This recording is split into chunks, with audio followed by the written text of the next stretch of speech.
To be able to decide if the dental market is ready now to implement 3D printing in the daily workflow, we have to actually analyze what's going on right now. And what we see is that there are a number of scanners, that there are a number of different kinds of software packages already available, daily used in the market. What we see also is that we have milling machines daily working in the lab, and we have the finalizing the end product. So yes, it is possible that we exchange the milling machines by 3D printing machines. But to do so, the materials have to be developed in such a way that the aesthetics and the characteristics are perfect in accordance with the needs which are now there in the market.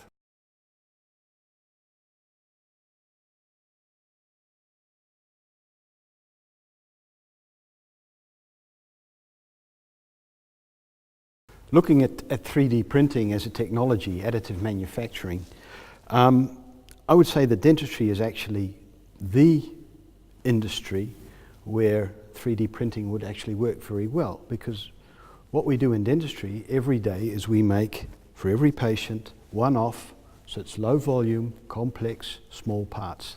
That's our everyday workflow. And 3D printing is the technology where you can actually create these complex small parts in large volumes. For every individual patient on a platform, you can print for maybe 10, 15, 20 patients at the same time these small parts, meaning that you are not milling one piece at a time, but in one energy run, you're actually creating a whole lot, a mass production of complex small parts. So this means that 3D printing, additive manufacturing, is actually the technology at this time that you could use in our field of dentistry to produce dentures, crowns, fixed partial dentures, bridges, etc.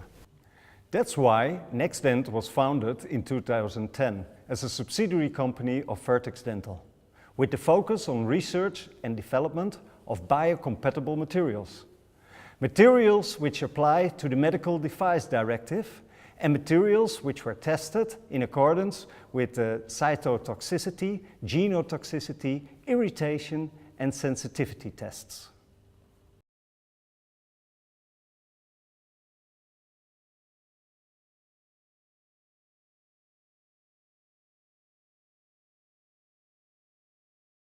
Limitations 3D printing in dental, I think the opposite is true. I think now we have a technology that we can design and create everything we would like. And what we create here is that we will give back to the doctor and the dental technician the creativity, so he can make and he can design and he can create exactly what he wants and what he needs. Finally, in the favor of the patient.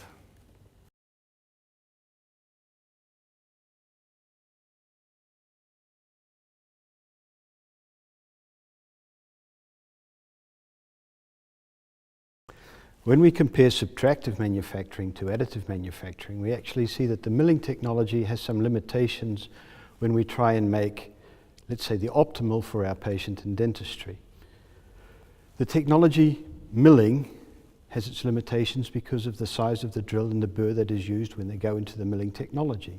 This means that not every sharp edge or angulation that you've designed in the crown or bridge prep that you're actually making for your patient can be followed by the milling technology, which follows after you've made the impression.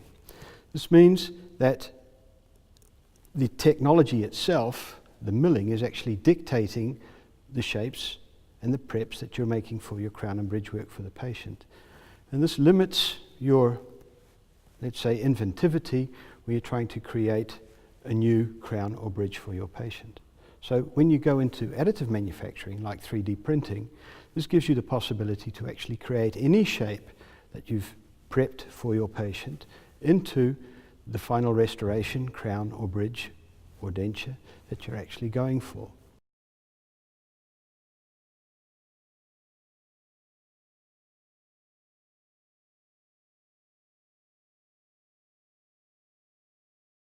Thanks to the fact that the infrastructure in dental is already there, a couple of years, I'm 100% convinced of the fact that 3D printing will find its way in dental.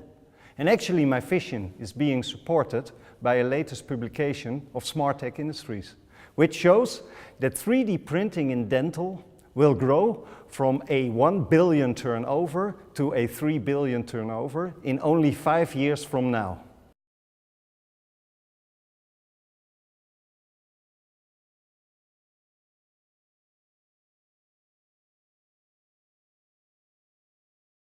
Where when you go into milling, you might be throwing away 90 to 95% of the material that you're actually using, the puck or the block that you're milling your final restoration out of. You're creating material which you cannot use in dentistry any longer. This means you're downgrading the material that has been made to a high quality, which you maybe only can use to, let's say, make a plastic bottle or use as a filler in your driveway. On the other hand, when you go to additive manufacturing, you only use that much of the product that you actually need to print it. So you do have a little bit of waste, but that's not more than a few percent of the total material that you've been using to create the crown or bridge that you're actually printing.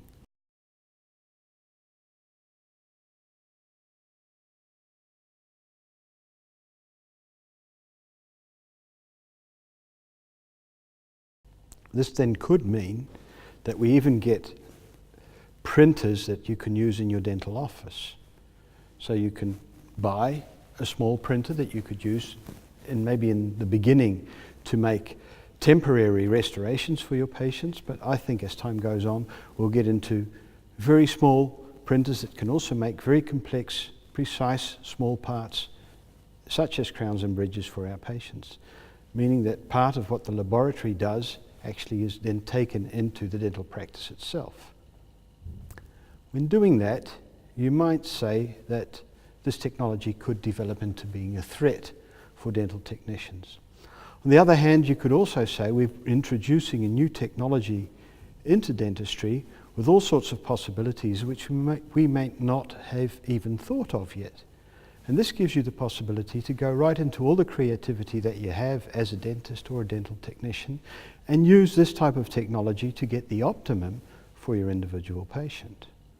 And on top of that, I would like to add one more thing. When we consider the fact that we are actually now producing crowns, bridges, dentures almost without waste, everybody will understand that we have a considerable cost reduction here as well. So we can save time, we can predict our output, and we can print that without waste.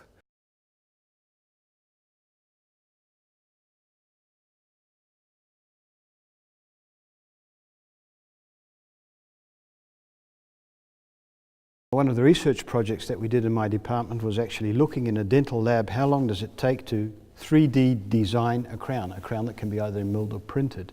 And looking at the production time in the dental laboratory, this digital workflow with milling or printing actually reduced the design time of the crown by nearly 50%.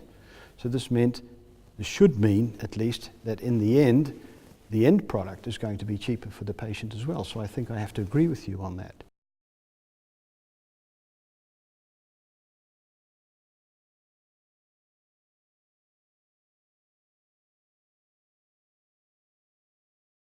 And looking at this technology now, let's say where we still have centres where printing and milling will be done, I think it's not too far in the future that the dental clinic will end up with their own printing unit and be able to print what they want to make for the patient themselves.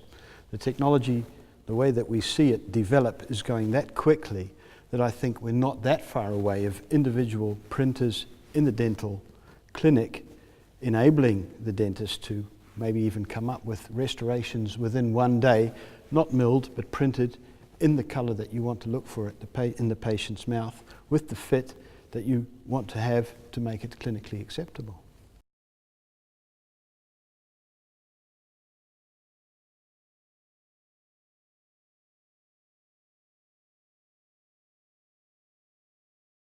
I understand that 3D printing in dental can be seen as a threat, such a game-changing.